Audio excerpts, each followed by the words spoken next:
periode dalam sejarah suatu bangsa, ketika jumlah penduduk usia produktif jauh lebih besar dibandingkan mereka yang masih terlalu muda atau yang telah lanjut usia. Hal ini yang disebut bonus demografi. Sebuah momentum langka yang hanya terdatang sekali dalam perjalanan pembangunan sebuah negara. Di masa ini, jumlah tenaga kerja dan konsumen potensial meningkat drastis. Ia membuka pintu peluang seperti pertumbuhan ekonomi, percepatan pembangunan, dan lahirnya generasi inovator yang mampu mengubah masa depan. Namun, bonus demografi bukanlah hadiah otomatis. Ia adalah kesempatan yang harus dikelola. Bila diiringi pendidikan yang kuat, kesehatan yang baik, dan kesempatan kerja yang layak, bonus ini bisa menjadi mesin kemajuan bangsa. Tetapi, jika dibiarkan tanpa arah, ia bisa berubah menjadi sebaliknya. Pengangguran besar-besaran, tekanan sosial, dan ketertinggalan. Sebuah bencana demografi. Indonesia berada tepat pada fase penting ini. Diperkirakan puncaknya pada tahun 2020 hingga 2040. Inilah masa yang sering disebut sebagai peluang emas. Sebuah momentum yang menentukan apakah kita akan menjadi bangsa yang produktif dan berdaya saing, atau bangsa yang kehilangan momentum bersejarahnya. Bonus demografi dipicu oleh perubahan struktur penduduk, menurunnya angka kelahiran, meningkatnya harapan hidup, dan rasio ketergantungan yang semakin kecil. Artinya, semakin sedikit penduduk yang harus ditanggung oleh kelompok usia produktif.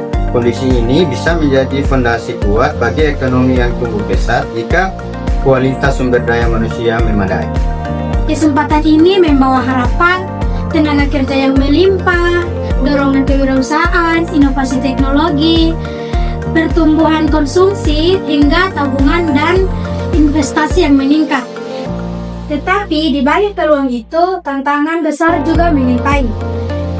Tanpa keterampilan, tanpa pendidikan, tanpa arah kebijakan yang jelas, generasi produktif justru beresiko menjadi beban, bukan penggerak kemajuan. Bonus demografi bukan hanya tentang angka, ia tentang masa depan, tentang generasi yang hari ini sedang tumbuh dan besok akan memimpin. Pertanyaannya sederhana, apakah kita siap? Untuk memanfaatkan bonus demografi, satu hal harus dipahami. Masa depan tidak berubah hanya karena jumlah penduduk produktif semakin besar. Masa depan berubah ketika generasi ini memiliki kualitas, keterampilan, dan kesempatan. Karena itu, langkah pertama adalah investasi pada manusia. Pendidikan harus relevan dengan tuntutan zaman, akses harus merata, dan kesehatan tenaga kerja harus dijaga agar mereka siap berkontribusi. Lalu, peluang ekonomi harus dibuka, lapangan kerja baru perlu diciptakan, terutama di sektor digital, industri kreatif, dan kewirausahaan. Generasi muda tidak hanya harus menjadi pencari kerja, tetapi juga pencipta solusi dan pembuka pekerjaan bagi orang lain. Semua ini membutuhkan fondasi. Infrastruktur digital dan fisik harus dibangun secara merata agar kesempatan tidak hanya milik kota besar, tetapi juga desa, pulau, dan wilayah terpencil. Dan pada akhirnya, keberhasilan ini membutuhkan kerjasama pemerintah, dunia usaha, pendidikan, dan masyarakat. Jika langkah-langkah ini dijalankan, bonus demografi bukan sekedar angka. Ia berubah menjadi tendangan pembangunan, pertumbuhan ekonomi, dan harapan bagi masa depan.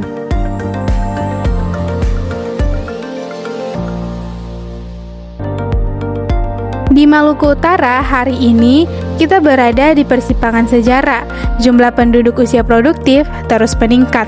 Sebuah peluang langka yang hanya muncul sekali dalam perjalanan sebuah bangsa. Tetapi, seperti dua sisi mata uang, peluang ini bisa menjadi berkah atau justru tantangan besar jika tidak dikelola dengan bijaksana. Gubernur Serly Juanda Laos mengingatkan bahwa bonus demografi bukan sekadar statistik. Ia adalah kehidupan nyata. Anak muda yang sedang mencari arah, lulusan sekolah yang membawa harapan keluarga, dan generasi baru yang ingin menjadi bagian dari perubahan.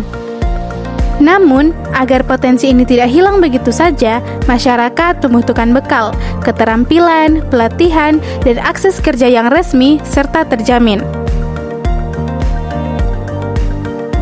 Pemerintah menegaskan, masyarakat harus menghindari jalur ilegal atau bujuk rayu calo yang menjanjikan jalan pintas.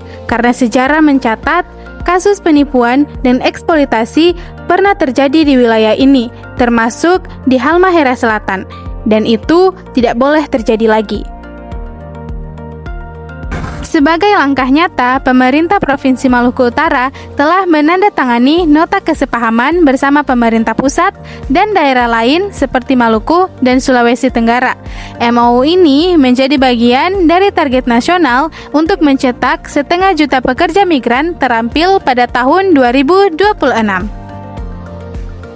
Sebuah proyek besar yang bukan hanya bertujuan mengirim tenaga kerja ke luar negeri, tetapi juga memastikan mereka siap secara kompetensi, mental, dan perlindungan hukum. Di dalam program pelatihan yang direncanakan, peserta akan menerima berbagai bentuk pembekalan, mulai dari keterampilan teknis, literasi digital, manajemen keuangan, hingga pemahaman tentang hak mereka sebagai pekerja migran. Rencana ini diperkuat dengan sistem pendataan hingga ke kecamatan agar informasi kesempatan kerja dan jalur migrasi resmi bisa sampai ke masyarakat tanpa hambatan. Dengan begitu, tidak ada lagi generasi yang terjebak dalam ketidakpastian atau menggadaikan masa depan karena minimnya informasi.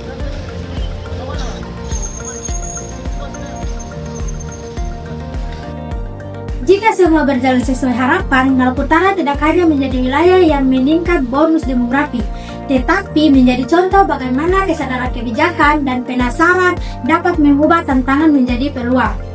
Dengan pekerja terampil, jalur pekerja resmi, serta perlindungan yang jelas, bonus demografi dapat menghasilkan dampak berantai.